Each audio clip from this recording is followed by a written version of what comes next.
Danny Martinez kicked a small rock as he walked through the old ruins. The 7-year-old boy was bored. His parents were busy with work on the mining colony, and there were no other kids his age to play with today. The alien ruins were the only interesting place to explore on this boring planet called Kepler 442b. The ruins were very old. Nobody knew who built them or when they left. The buildings were made of strange crystal that changed colors when the sun hit them. Danny liked to watch the walls turn from blue to purple to green as he walked past them. Today, Danny went deeper into the ruins than ever before. He found a tunnel that led underground. The walls here glowed with soft light like they had tiny stars inside them. Danny followed the tunnel down until he reached a big round room. In the center of the room sat something amazing. It was an egg, but not like any egg Danny had ever seen. This egg was as big as a basketball and made of the same crystal as the walls. Inside the crystal, Danny could see swirling colors, pink, gold, and silver that moved like liquid. Danny walked closer to the egg. As he got near, the colors inside moved faster. They seemed to be reaching toward him. Without thinking, Danny put his hand on the warm crystal surface. The moment his skin touched the egg, everything changed. The crystal began to crack with tiny lines of bright light. Danny jumped back, scared that he had broken something important. But the cracks were not breaking the egg. They were opening it. Light poured out of the cracks. The room filled with a sound like music, but softer and sweeter than any song Danny knew. Piece by piece, the crystal shell fell away like flower petals. Inside was a creature that made Danny gasp with wonder. The creature was about 3 feet tall, the same height as Danny. Its skin was covered in scales that shifted color like the walls of the ruins. Right now the scales were a soft blue-green that reminded Danny of the ocean on Earth that he had seen in pictures. The creature had 4 arms instead of 2, and its hands had long, gentle fingers. Its head was round with 2 large eyes that looked kind and sad at the same time. When it opened its mouth, it made a sound like wind chimes mixed with a baby bird's song. Danny and the creature stared at each other for a long moment. Then the creature tried to stand up, but its legs were wobbly. It fell down with a soft thump and made a sound that was clearly crying. "Hey, it's okay," Danny said softly. He had always been good with animals, and this felt the same. "Don't cry. I won't hurt you." The creature looked up at Danny with its big eyes. Slowly, its scales changed from blue-green to a warmer yellow color. It tried to stand again, and this time Danny reached out to help steady it. When Danny's hand touched the creature's arm, something wonderful happened. The creature's scales began to glow with soft light, and it made a happy chirping sound. Danny felt warm and happy too, like when his mom hugged him after a bad dream. "You're all alone, aren't you?" Danny asked. The creature tilted its head like it was trying to understand. "I'm alone a lot too. My name is Danny. What's your name?" The creature made a sound like wind blowing through leaves. Danny decided that sounded like Zephyr, so that's what he would call his new friend. Danny heard footsteps in the tunnel above. His parents had found him. Soon, Dr. Carlos Martinez and Lisa Martinez came into the glowing room. Danny's father was a scientist who studied alien life, and his mother ran the mining colony. Both of them stopped and stared when they saw Zephyr. "Danny, step away from it slowly," his father said in a careful voice. "But Dad, he's friendly," Danny said. "Look." Danny held out his hand, and Zephyr gently touched it with one finger. The creature's scales glowed brighter, and it made happy musical sounds. Danny's parents looked at each other with surprise. Dr. Martinez pulled out his scanner and pointed it at Zephyr. "This is incredible," he whispered. "The reading suggests this creature is from the species that built these ruins, but they've been extinct for thousands of years." Lisa Martinez knelt down next to Danny and Zephyr. "Hello there," she said gently. Zephyr looked at her with curiosity but stayed close to Danny. "We need to contact the Galactic Council," Dr. Martinez said. "This could be the last member of an entire species." But even as he spoke, they could all see that Zephyr was not just a scientific discovery. The creature was clearly intelligent, clearly emotional, and clearly very young. When Danny moved away even a little bit, Zephyr's scales turned gray and it made sad sounds. "He needs me," Danny said. "He's scared and alone." Over the next few hours, more people came to see Zephyr. Scientists, soldiers, and officials from the space station above the planet. They all wanted to study the creature, to learn about it, to take it away for research, but Zephyr would only respond to Danny. With everyone else, it curled up in a ball and its scales turned dark. Only when Danny came close did it brighten up and make happy sounds. Admiral Helen Cross arrived by shuttle that evening. She was a stern woman in a blue uniform who was used to making hard decisions. She looked at Zephyr for a long time. "This creature represents the last link to a lost civilization," she said. "It belongs in a proper research facility where we can study it and learn from it." "His name is Zephyr," Danny said stubbornly. "And he belongs with me." Admiral Cross looked at the boy, then at the creature who was clinging to Danny's shirt with 2 of its 4 hands. She sighed. "We'll discuss this tomorrow. For tonight, the creature stays here." As night fell, Danny sat with Zephyr in the glowing room. The creature had eaten some fruit that Danny's mother brought, and now it was sleepy. Danny sang a quiet song, and Zephyr's scales pulsed gently with the rhythm. Danny knew that tomorrow would bring difficult choices. But tonight, he had found a friend who needed him as much as he needed it. In a universe full of empty space and distant stars, sometimes the most important thing was simply not being alone. Zephyr curled up next to Danny, its scales glowing softly like a nightlight. For the first time in thousands of years, the last of the Luminar species was not alone, and for the first time in months, Danny Martinez was not bored. Outside, the adults argued about science and responsibility and galactic law. But in the crystal room, a human boy and an alien child simply enjoyed each other's company, not knowing that their friendship would soon change everything. 3 weeks had passed since Danny found Zephyr in the crystal room. The alien had grown a little taller and much brighter. Its scales now changed colors constantly, showing its emotions like a living rainbow. When Zephyr was happy, the scales turned gold and pink. When it was curious, they became bright blue and green. Danny had learned that Zephyr was incredibly smart and had amazing abilities. The alien could do things that seemed like magic. It could walk through walls by making its body fuzzy and see-through.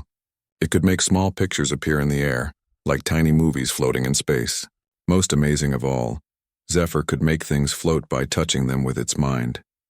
But Zephyr never used these powers to show off or cause trouble. Instead, it used them to play games with Danny, and the games were wonderful. Their favorite game was marble racing. Danny would build mazes out of blocks and tubes, and Zephyr would phase marbles through the walls to create secret shortcuts. Danny would time how fast each marble finished the course, and they would try to beat their best records. Zephyr could make the marbles glow different colors so they looked like shooting stars zipping through the maze. Another game they loved was 3-dimensional tag. Zephyr would use its gravity power to run up walls and across the ceiling while Danny chased it around the room. Sometimes Zephyr would make Danny float too, so they could play tag in all directions. Danny would laugh so hard that his sides hurt, especially when Zephyr would suddenly appear upside down in front of him. The best game was story pictures. Zephyr would project tiny holographic movies in the air while Danny told stories. If Danny said there was a dragon, a little glowing dragon would appear and fly around the room. If he talked about a spaceship, Zephyr would make one zoom between their hands. Together, they created amazing adventures with pirates and robots and friendly monsters. At first, the other children on the colony were afraid of Zephyr. When 10-year-old Amy Chen first saw the alien, she hid behind her mother. When the twins Jake and Ben Foster met Zephyr, they ran away screaming about a monster, but Danny was patient. He invited the other kids to watch him and Zephyr play their games. Slowly, they became curious instead of scared. Amy was the first to join in. She loved art and was amazed when Zephyr created beautiful light patterns in the air. Soon, Amy was teaching Zephyr about human art, while Zephyr showed her how to paint with light itself. They would spend hours creating glowing pictures that danced and moved like living paintings. The Foster twins were harder to convince, but they could not resist a good game of hide-and-seek. When they saw Zephyr phase through a wall to hide in a place that should have been impossible, they demanded to know how it worked. Soon, they were creating the most complicated hiding games ever invented, with Zephyr using its phasing ability to reach secret spots, while the twins used their knowledge of the colony's air vents and maintenance tunnels. Even the adults began to enjoy watching the games. Danny's mother, Lisa, would smile as she watched the children play. His father, Dr. Carlos Martinez, took careful notes about how Zephyr's abilities worked. But he also laughed when the alien did something particularly funny during a game. The games brought everyone together. Children who had never been friends before worked as teams to challenge Zephyr. Shy kids became bold when they were playing. Older kids helped younger ones learn the rules, Zephyr seemed to love all the attention and friendship, its scales glowing brighter each day. But not everyone was happy about the games. Dr. Patricia Stone arrived on a big research ship with a team of serious scientists. She was a tall woman with gray hair who always frowned. She wore a white coat and carried electronic tablets that beeped constantly. "This is completely inappropriate," Dr. Stone told Admiral Cross. "That creature is the last survivor of an extinct alien species. It should be in a controlled research environment, not playing children's games." Admiral Cross watched through a window as Danny, Zephyr, and 6 other children played a game where they had to work together to guide floating balls through a maze of light. Zephyr created the maze. Amy painted patterns on the balls, and the other children used long sticks to push the balls along the right path. "The creature seems healthy and happy," Admiral Cross said. "That's not the point," Dr. Stone snapped. "Think of what we could learn from studying its abilities. Those powers could advance our technology by centuries. Instead, it's wasting time with games." Dr. Stone's team set up their equipment around the colony. They wanted to scan Zephyr, take samples from it, and test its abilities in their laboratories. But every time they tried to get close, Zephyr became scared and its scales turned dark gray. "The subject is being uncooperative," Dr. Stone complained after her 3rd failed attempt to examine Zephyr. "We need to remove it from these distractions." "His name is Zephyr," Danny said firmly. He had been listening from the doorway. "And he's not a subject. He's my friend." Dr. Stone looked down at the 7-year-old boy with annoyance. "You don't understand the importance of what we're trying to do here, child." "I understand that you want to take my friend away and put him in a cage," Danny replied. "That's mean." That evening, Dr. Stone made her decision. She would tranquilize Zephyr and transport it to her research station. She did not care what the children thought about it. The next morning, Danny found Dr. Stone's team surrounding Zephyr in the crystal room. The alien was backed into a corner, its scales flashing red and black with fear. One of the scientists held a strange gun that hummed with energy. "Stop!" Danny shouted, running toward his friend. The scientist fired the tranquilizer weapon, but Zephyr's fear triggered its powers in a way no one had seen before. The alien did not just phase through the dart. It created a bubble of twisted gravity around itself. The tranquilizer dart began orbiting Zephyr like a tiny moon, spinning faster and faster. More darts were fired, but they all got caught in the gravity field. The air in the room began to swirl, and small objects started floating and spinning. Dr. Stone's equipment began beeping wildly as the gravity waves interfered with the electronics.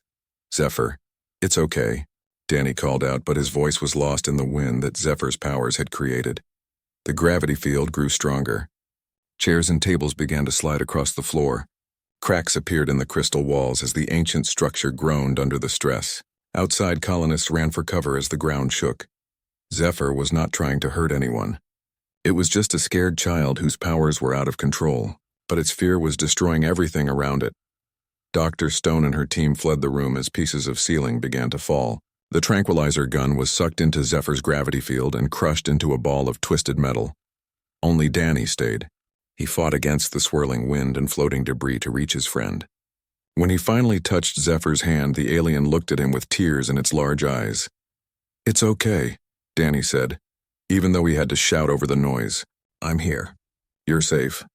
Slowly, the gravity field began to calm down. The wind stopped and the floating objects settled to the ground. Zephyr's scales faded from angry red to sad blue, but the damage was done. Half the room was destroyed, and everyone had seen how dangerous Zephyr could be when it was scared. Dr. Stone stood in the doorway, her white coat torn and her hair messy. "You see?" she said to Admiral Cross. "This creature is too dangerous to remain uncontrolled. It must be contained immediately."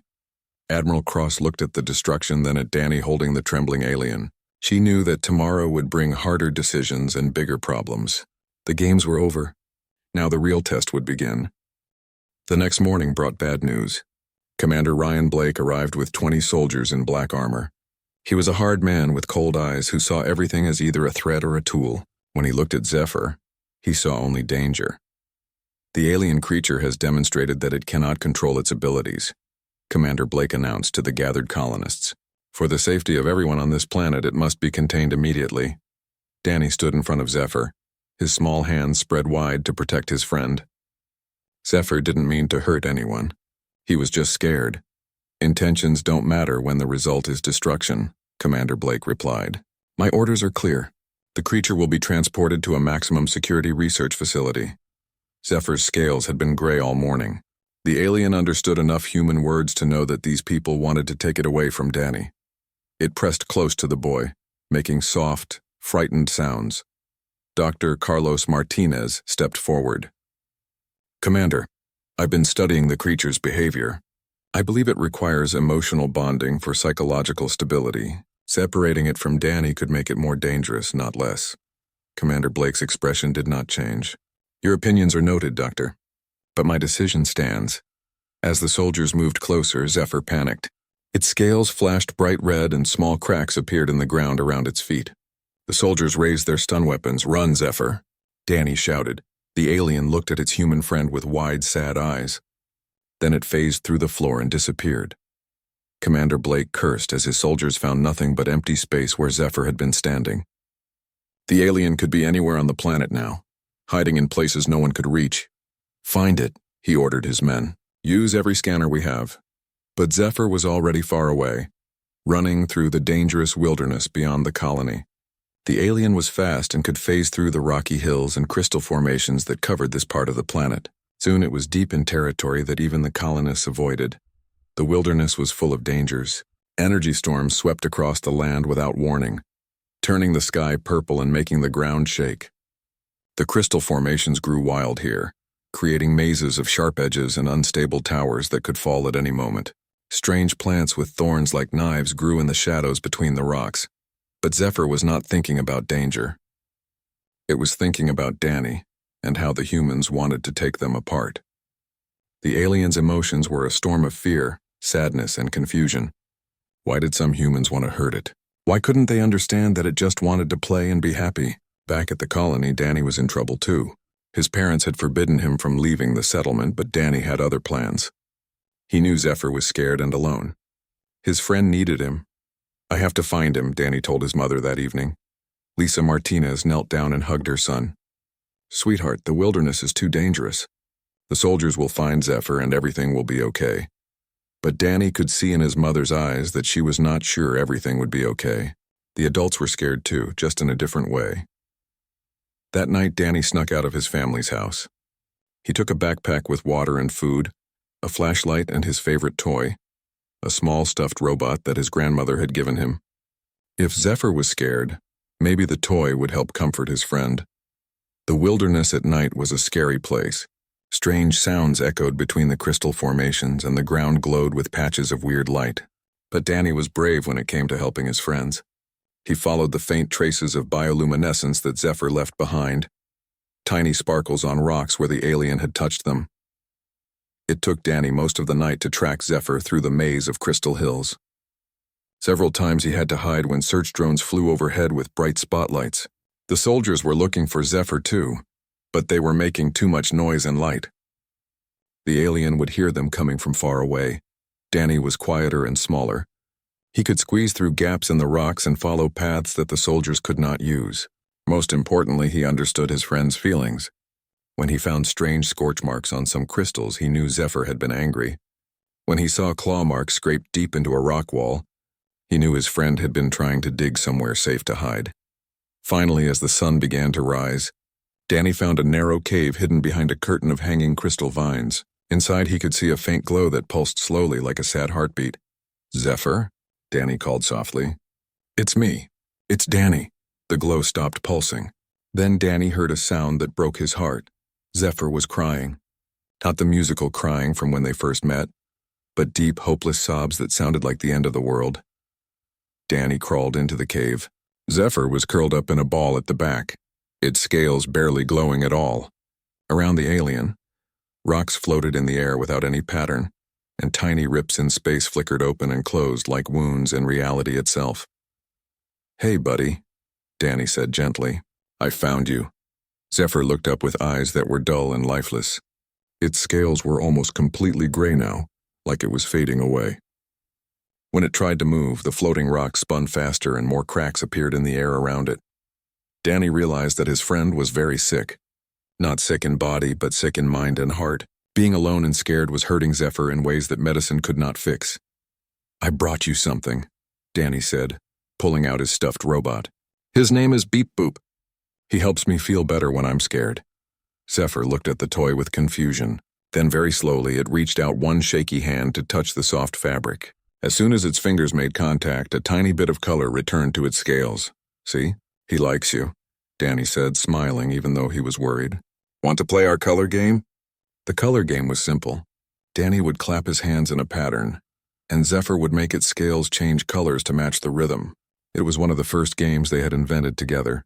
Danny clapped twice, paused, then clapped 3 times. For a moment, nothing happened. Then very faintly, Zephyr's scales flickered blue twice, paused, then flickered blue 3 times. That's right, Danny cheered. You remember? The floating rocks around them began to settle to the ground. The cracks in space started to heal. Zephyr was getting better just from playing their simple game. But their reunion was interrupted by the sound of engines overhead. The search drones had found the cave, and now the soldiers would not be far behind. We have to go, Danny said, taking Zephyr's hand. Can you phase us both out of here? Zephyr nodded weakly. Its phasing power was unstable, but it wrapped its arms around Danny and concentrated. Together, they became fuzzy and see-through, just as the first soldiers reached the cave entrance. Hand in hand, the boy and the alien slipped through solid rock and escaped into the wilderness. Behind them, Commander Blake's angry voice echoed through the crystal formations. I want every square mile of this planet searched. That creature is dangerous and the boy is in serious trouble. But Danny was not in trouble. He was exactly where he needed to be, with his friend who needed him. Together they would find a way to solve this problem. They just had to stay ahead of the soldiers long enough to figure out how. As they ran through the strange landscape, Zephyr's scales began to glow brighter. Playing the color game had reminded the alien that it was not alone. Danny was with it, and that made all the difference. The hunt was on, but for the first time since this all began, both Danny and Zephyr felt hope. They had each other, and sometimes that was enough to face anything. Admiral Helen Cross had seen many strange things in her career, but she had never dealt with anything like this situation. A scared alien child with incredible powers was hiding in the wilderness with a human boy. While her soldiers searched desperately to find them, she was not alone in trying to solve this problem. Dr. Elizabeth Kane had arrived that morning on the fastest ship in the fleet. Dr. Kane was the galaxy's leading expert on alien psychology, especially extinct species. She was a kind woman with gray hair and gentle eyes who had spent her life trying to understand how different minds worked. You have to call off the soldiers, Dr. Kane told Admiral Cross. Hunting Zephyr like a dangerous animal will only make things worse. The creature destroyed half a building, Admiral Cross replied. My job is to protect these colonists. Your job is also to preserve the last member of an ancient species, Dr. Kane said firmly. And right now, that creature is dying from psychological trauma. Dr. Kane had studied the video recordings of Zephyr's panic attack. She recognized the signs immediately. This species requires emotional bonding to survive. Without positive social contact, they become unstable and eventually die. But it's dangerous when it's unstable, Commander Blake argued.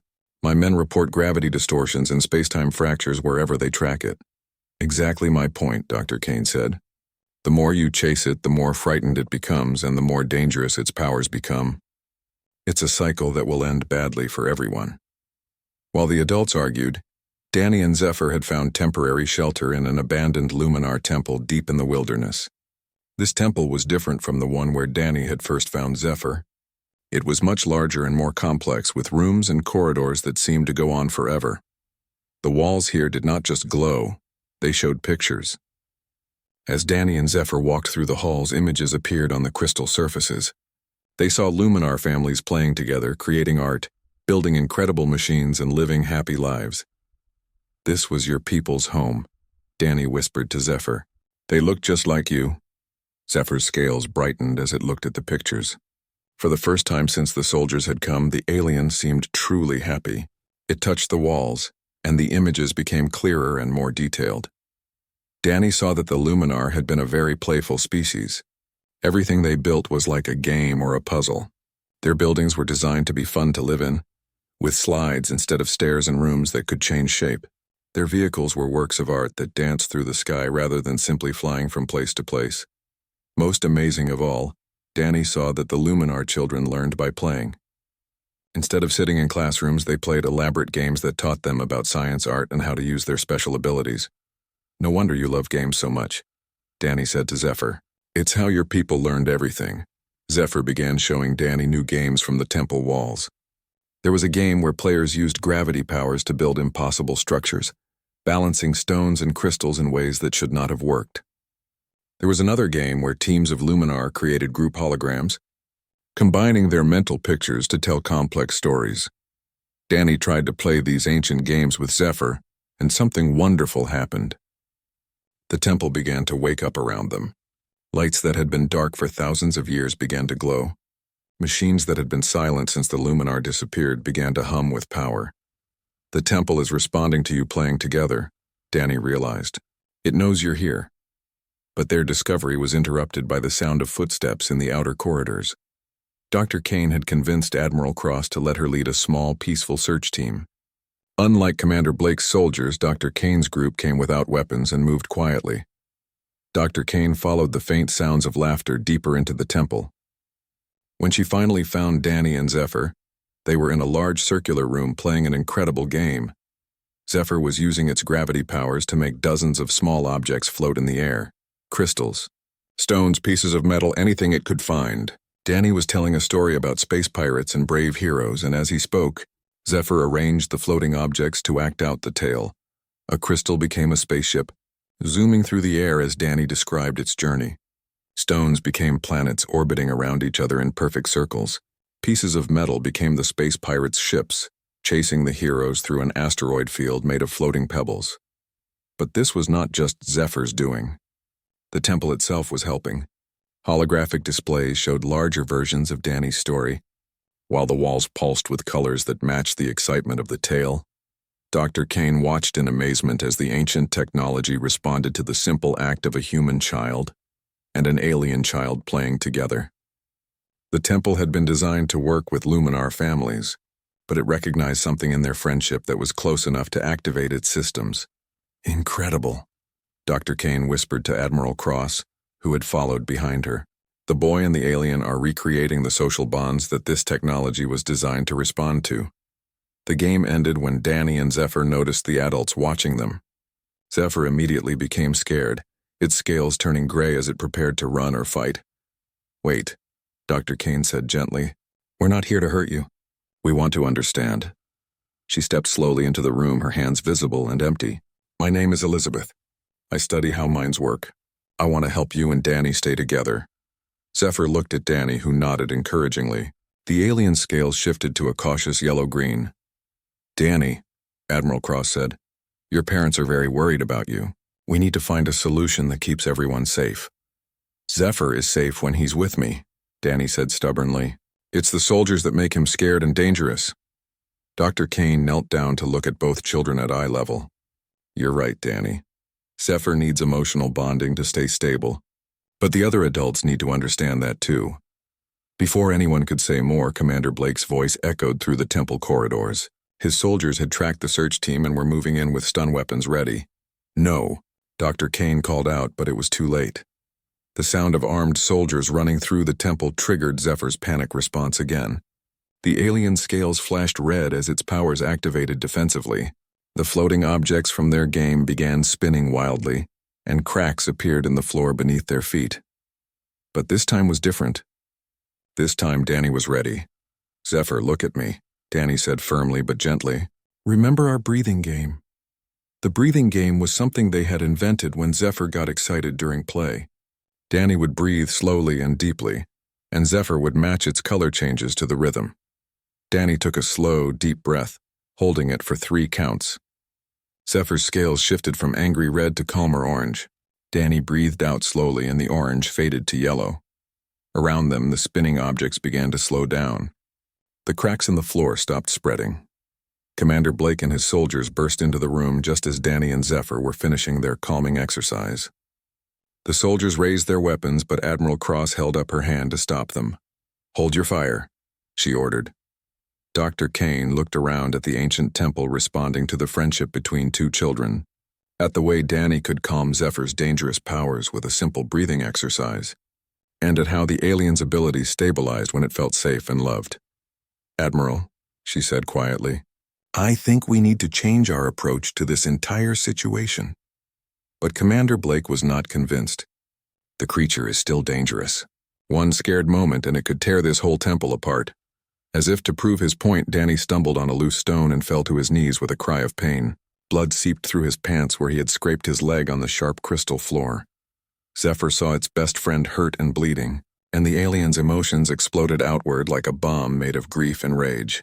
The temple shook as reality itself began to crack around them, and everyone realized that the real test was just beginning. The ancient temple screamed. That was the only way to describe the sound that came from the walls as Zephyr's grief and rage poured out in waves of uncontrolled power. The crystal formations that had stood for thousands of years began to crack and split.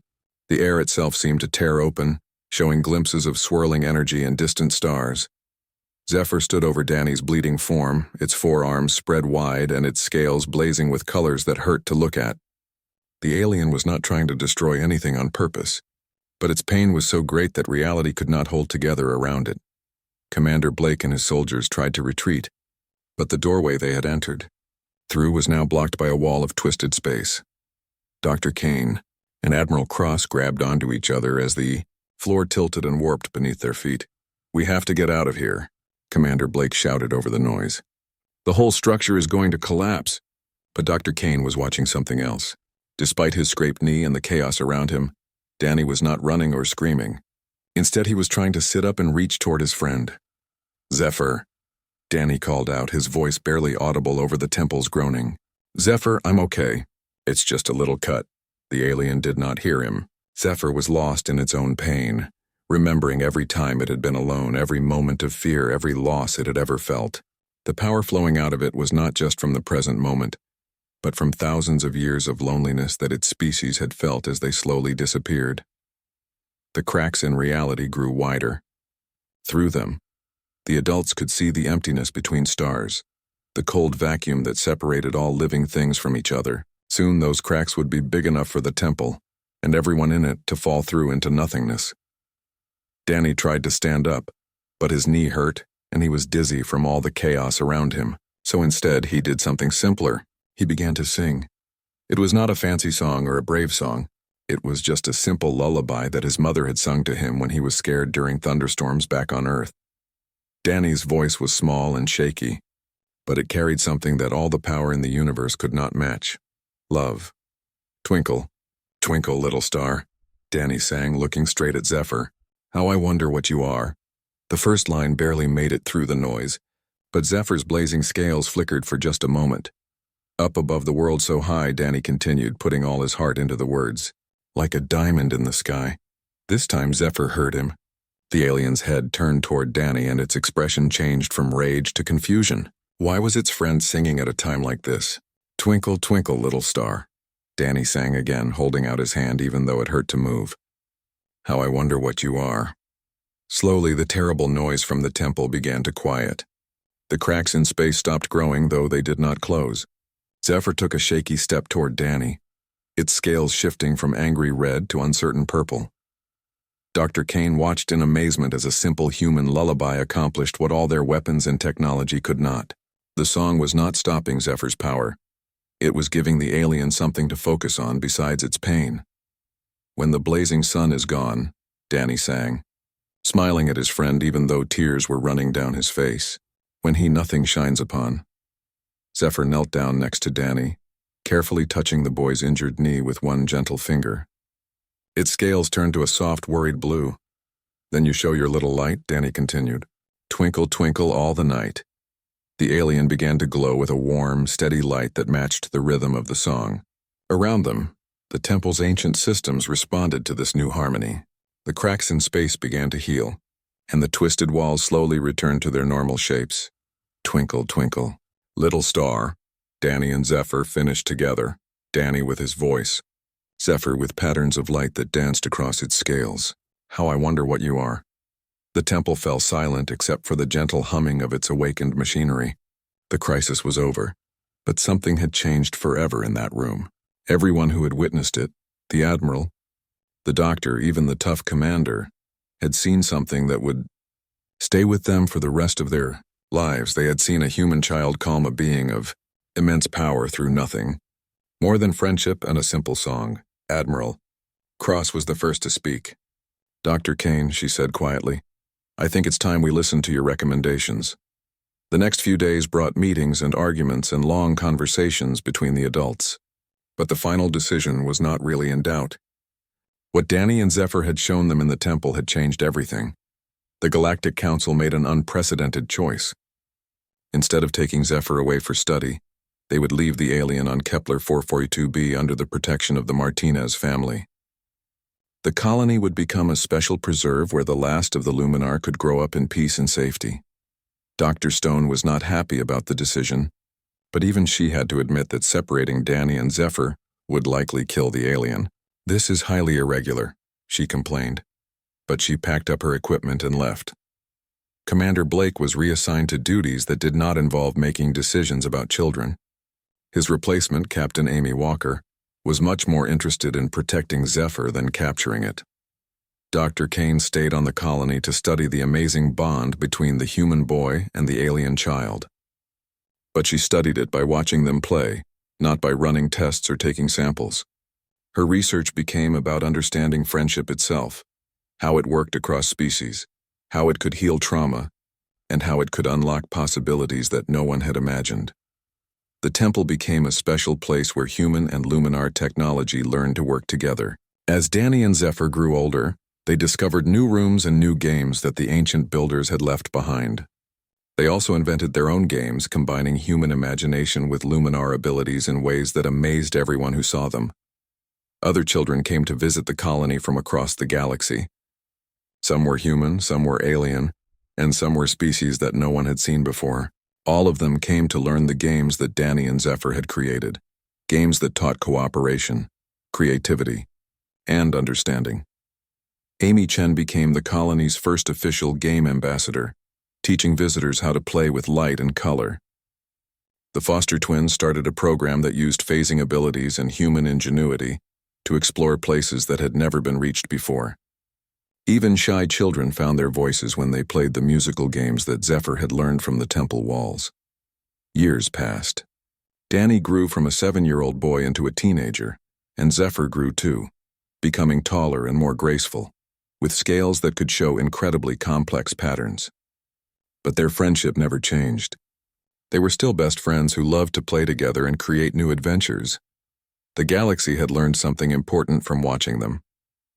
The most advanced technology, the most powerful weapons, and the most brilliant scientists had not been able to solve the problem of what to do with the last Luminar.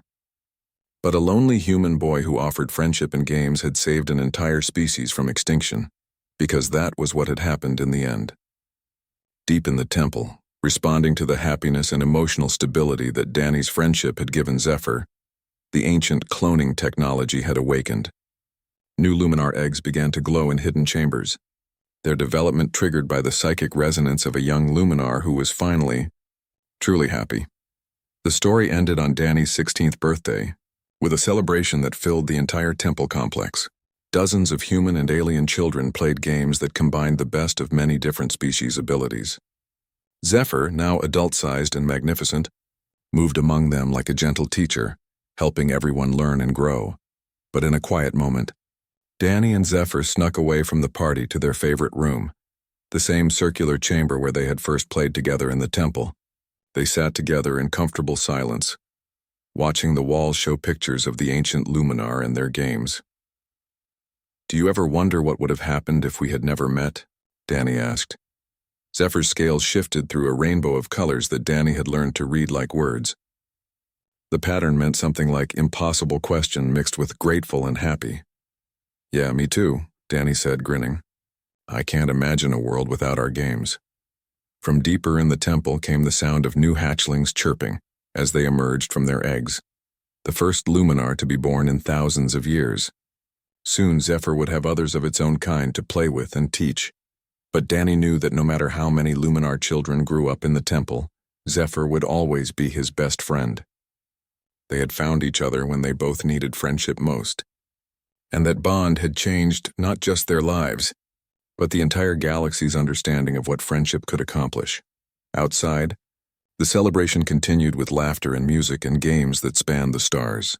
But in their quiet room, a human teenager and an alien who had once been the loneliest being in the universe simply enjoyed each other's company, knowing that some friendships are strong enough to bring back entire species and create hope where none had existed before. The last of the Luminar was no longer alone, and neither was the human boy who had loved its games.